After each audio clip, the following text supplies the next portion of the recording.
በጣም እንግዲህ ደስ በሚል ሁኔታ የሀብል እናት ወደ ሀገሯ ተመልሳለች። ሀብልም እንግዲህ በጣም በሚያሳዝን ሁኔታ እስር ቤት እንዳለች የማታውቀዋ የሀብል እናት ዛሬ ላይ ማለት ነው ከሀብል አሳዳጊ እናት ጋር ማለት ነው እየተነጋገረች ትገኛለች። የሀብል አሳዳጊ እናት ማለት ነው አሁንም ገንዘብ ላይ ነው አይኗን። እናም በጣም በሚገርም ሁኔታ ስንት ገንዘብ አለሽ? ቤትና መኪና አለሽስ ወይ በማለት ጠይቃለች። የሀብል እናት ይሄ ሁሉ ጉዷን ያላወቀችው ልጇን እንግዲህ በአግባቡ ያሳደገችላት መስሏት ለሀብል አሳዳጊ የማደርግልሽን አታውቂም፣ ሁሉንም ነገር ለአንቺ ብዬ ነው የማደርገው በማለትም ተናግራለች። የሀብል እናት ዛሬ ላይ ልጇን ለማግኘት ከአንዳንድ እያረች ትገኛለች። የሀብል ወላጅ እናት ግን ሀብልን ሌላ ሰው አድርጋ ለማቅረብም ታቅዳለች። ምክንያቱም ገንዘብ ፍለጋ ማለት ነው። የሀብል ወላጅ እናት በፍጹም ይሄን ነገር አልገባትም። እውነትም ልጄ በአግባቡ አሳድጋልኛል ብላ በምን ውለታዋን ልክፈል ብላ እያሰበች ትገኛለች። በጣም በሚያሳዝን ሁኔታ ግን አሁንም እየፎገረቻት ትገኛለች። የሀብል ወላጅ እናት ምንም የማታውቀዋ የሀብል ወላጅ እናት ልጇ እስር ቤት እንደተወረወረች ምንም የምታውቀው ጉዳይ የለም። ሀብል ዛሬ ላይ እስር ቤት ናት።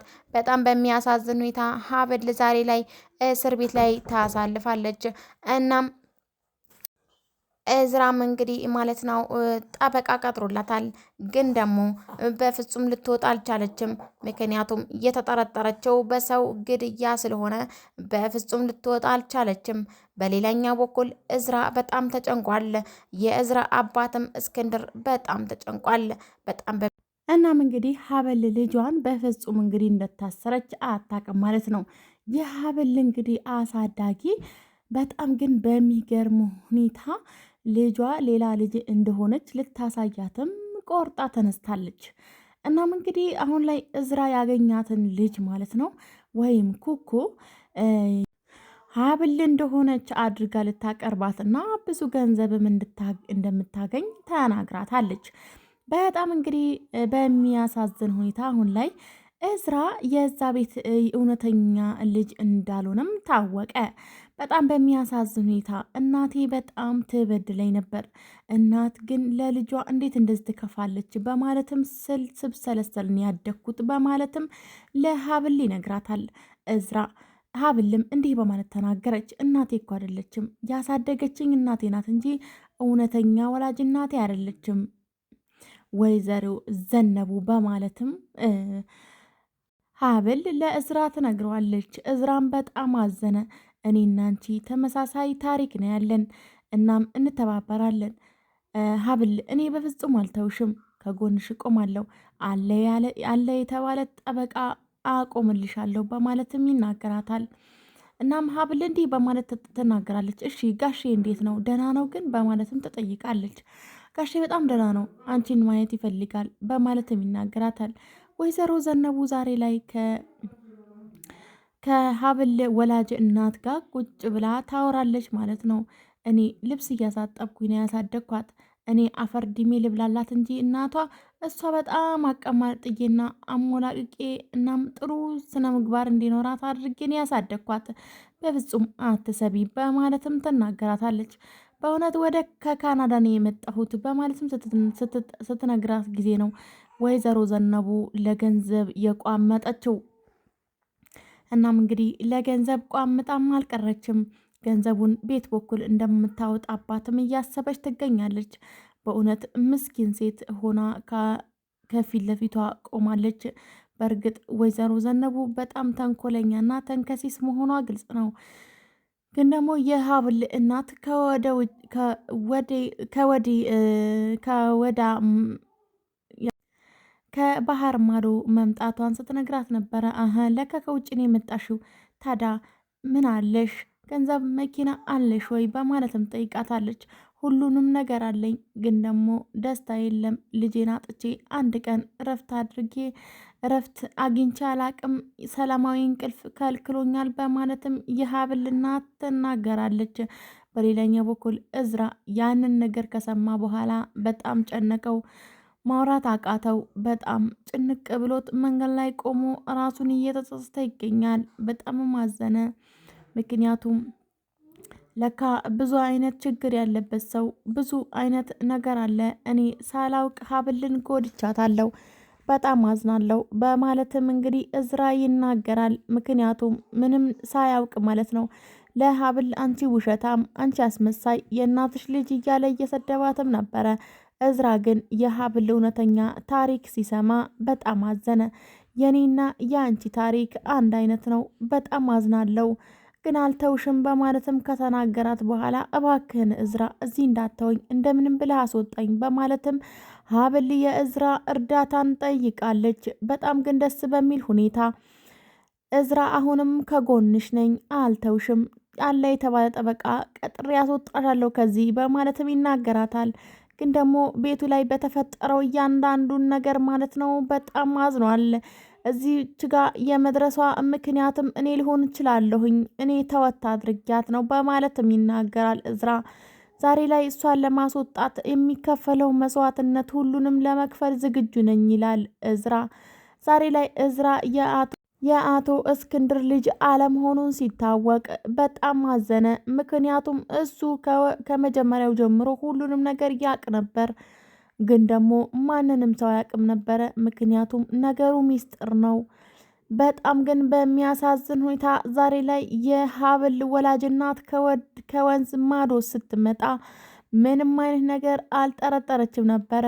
ሲስተር ዘነቡ ከአመታት በፊት እንግዲህ ሐኪም ቤት ላይ ትሰራ እንደነበርና እዛ ልጄን ጥዬ ነው የጠፋሁት በማለትም ትናገራለች። ግን ደግሞ ወይዘሮ ዘነቡ ዛሬ ላይ ብዙ እቅድ አቅዳላታለች። ብዙ ነገር እኔ ምንም አልፈልግም፣ የምትፈልጊውን ነገር ሁሉ አስተካክልልሻለሁ ትላለች የሀብል ወላጅ እናት። ግን ደግሞ በፍጹም እንዳሰበችው አይደለም። ችግር የለውም፣ እኔ ምንም አልፈልግም፣ ለልጄ ካደረግሽላት ለእኔ ትልቅ ነገር ነው። ልጄ ደግሞ ምንም ነገር አትፈልግም፣ ጸሎት ብቻ፣ ቤተ ክርስቲያን ብቻ በማለትም ትናገራለች። ግን ደግሞ ለልጄ ቤት ከገዛሽላት ለእኔ ትልቅ ነገር ነው ትላለች ወይዘሮ ዘነቡ። ወይዘሮ ዘነቡ ዛሬ ላይ በልጇ ስም አድርጋ ያው እንግዲህ ትክክለኛ ልጇ ሳይሆን የውሸት ልጅ አምጥታ ትክክለኛ ልጇን ደብቃ ማለት ነው። በዛች ልጅ እንግዲህ ስም ከተደረገ በኋላ ለራሷ ለማድረግ ቆርጣ ተነስታለችም። ምንም አይመስለኝም እስከ ዛሬ ድረስ ልጅቷን ያሳደግኩበት ነው ብላም እንግዲህ ትናገራለች። በእርግጥ ወይዘሮ ዘነቡ ሀብልን በአግባቡ አላሳደገቻትም፣ እየደበደበች ነው ያሳደገቻት። እሱንም ሀብልን መቼም አትረሳውም። አሁን ላይ እንግዲህ እዝራ በጣም በዚህ ሁኔታ ተበሳጭቶ ይገኛል። በጣም ያሳዝናል። ብቸኝነቱን መርጦ ጎዳና ላይ ብቻውን ማውራትም ቀጥሏል። በጣም በሚያሳዝን ሁኔታ የደረሰበትን ነገር መቋቋም አቅቶታል። የሰው ልጅ ላይ አንድ ሰው እንዴት እንደዚህ ይጨክናል በማለትም ይናገራል እዝራ። ዛሬ ላይ በሀብልና በሱ ላይ የተደረገውን ነገር በፍጹም መቋቋም አቅቶታል። በእውነት በጣም ያሳዝናል። ግን ደግሞ እዝራ በስተመጨረሻም ኩኩ የምትባል ሴት እንግዲህ ካገኘ በኋላ እያንዳንዱን ነገር ስለ ገዳዩ እህትም ስለ ገዳዩም ንገሪኝ በማለትም ይጠይቃታል። እሷም እንግዲህ ከብዙ ማንገራገር በኋላ እሺ ችግር የለውም ሁሉንም ነገር እነግርሃለሁ፣ ግን ምንድን ነው በማለትም ተጠይቀዋለች። እንደዚህ ነው በማለትም እያንዳንዱን እውነታ ይነግራታል። ግን ደግሞ ከፍቅረኛሽና ከሀብል ጋር ምንም አይነት ግንኙነት የላቸውም፣ አይተዋወቁም። ሀብል ማለት ለእኔ ህጋዊ ሚስቴ ናት በማለትም እዝራ ለኩኩ ያስረዳታል። እሷም ትስቃለች። ምን አይነት ግን የገገምክ ሰው ነህ? እንዴት ነው የማይገባህ አንተ? በማለትም ትናገሯለች፣ ትሳለቅበታለች። እዝራ ምንም አይነት ያልገባውም፣ ምክንያቱም የእሷ ንግግር በፍጹም ሊገባው አልቻለም። እሷም እንግዲህ በቃ ተወው በማለትም ትተወዋለች። በሌላኛው በኩል እህቱ ሜርሲ ማለት ነው ስለ ወንድሟ እዝራ ወንድሟ እንዳልሆነ አክስቷ ስትነግራት በጣም ተናደደች። ጆሮዋን ያዘች፣ ጩኸት ተሰማት። ምክንያቱም እስከ ዛሬ ድረስ ወንድሜ ነው ብላ ስለ ወንድሟ እየተጨነቀች የኖረችውን ሜርሲ ዛሬ ላይ ሁሉም ነገር እውነታ መቀበል አቃታት፣ መቋቋም አቃታት። ውጭ ወጥታ መጮኋን ቀጥላለች። ምክንያቱም በጣም ዞሮባታል። ምክንያቱም እስከ ዛሬ ድረስ ከልጅነቷ እስከ አሁን ድረስ ማለት ነው ወንድሟ እንደሆነ የምታስበውን ልጅ እንግዲህ ወንድሟ እንዳልሆነና ተጥሎ የተገኘ ልጅ መሆኑን ስታስብ በጣም አንቀጠቀጣት። ምክንያቱም ወንድምም ይሁን እህትም ይሁን ስለሌላትና ብቸኛ ስለሆነች በጣም ተሰምቷታል።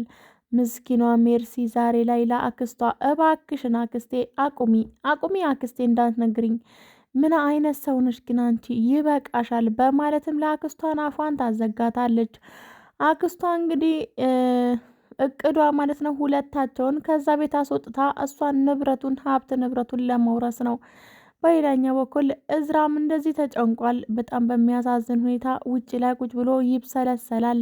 ግን ደግሞ ምንም ነገር መለወጥ አልቻለም። ምክንያቱም እሱ እውነታው ቢያውቅም እህቱም ሆነ ሌላው ሰው አያውቅም ነበር። አክስቱ እናቱና አባቱ ነበር ይሄንን ሚስጥር የሚያውቁት። አሁን ላይ ግን እህቱንም ይችን ሚስጥር አውቃለች። ይሄንን ወፍ ዘራሽ ስትል አንቺ ወንድሜን ነው እንደዛ የምትዩ እያለች ብዙ ጊዜ ስትከራከራት ብትቆይም ዛሬ ላይ ግን በጣም በሚያሳዝን ሁኔታ ስለ ወንድሟ እውነቷን ነግራት አሁን ላይ በጣም ዘግንኗታል። ምክንያቱም እንደ ወንድም ልክ እንደ ታላቅ ወንድም እየተቆጣጠራትና ልክ እንደ ታላቅ ወንድም እየሆናት ያለውን እዝራ ወንድም አለኝ በማለትም ስትኮራ ኖራ ዛሬ ላይ የወንድምሽ አይደለም ስትባል በጣም አመማት። በሌላኛው በኩል ወይዘሮ ዘነቡ ዛሬም ላይ ማለት ነው ከሀብል ወላጅ እናት ጋር ቁጭ ብላ ታወራለች። የሀብል ወላጅ እናት ለወይዘሮ ዘነቡ የሚያስፈልገውን እያንዳንዱን ነገር አደረገች። ፏ አደረገቻት፣ አስዋበቻት፣ አስደመቀቻት። በዛውም ላይ ብዙ ወጪ አውጥታ እንግዲህ ምሳም ጋበዘቻት። ግን ወይዘሮ ዘነቡ አሁንም ተንኮልና ተንከሲስነትን አለቅቃትምና አሁንም ተንኮል እያሰበች ትገኛለች። እንዴት አድርጌ ነው እያንዳንዱን ሀብቷን የምነጥቃት? እንዴት እኔ ሀብታም መሆን እችላለሁ በሳ በኩል ብላም እንግዲህ ማሰቧን ቀጥላለች። ሰላም ሰላም! ውድና የተከበራችሁ የየተንቢ ዩቲዩብ ተከታታዮች በያላችሁበት ዓለም ዳርቻ ሰላማችሁ ብዝትርፍ በኔ ለቻናል ሶናችሁ